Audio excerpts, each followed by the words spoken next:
Revenue డివిజన్లో చాలామంది roads పక్కన తర్వాత గ్రామంలోనే ఈ బయోడీజిల్ అని అమ్ముతూ ఒక చిన్న షాపులు పెట్టేసి బయోడీజిల్ అమ్ముతున్నారు. ఇది చట్ట ప్రకారం నేరం. దీనికి 100% ఒక పెట్రోల్ బంక్కి ఒక గ్యాస్ కంపెనీకి తీసుకోవాల్సిన పర్మిషన్లు అయ్యే నామ్స్ దీన్ని కూడా వర్తిస్తుంది.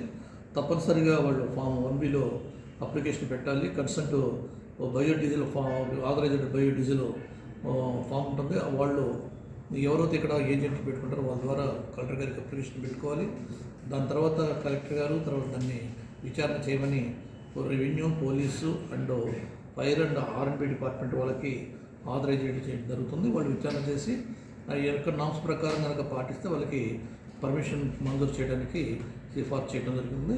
అటువంటి సిఫార్సు లేకపోతే ఏదైతే పర్మిషన్ లేకుండా పెట్రోల్ బంకులు లేదా గ్యాస్ సంబంధించిన రూల్స్ ఉన్నాయో అదే రూల్స్ ప్రకారం అప్లికేబుల్ అవుతుంది. వాళ్ళ మీద క్రిమినల్ చర్యలు కూడా తీసుకోవడానికి అవకాశం ఉంది.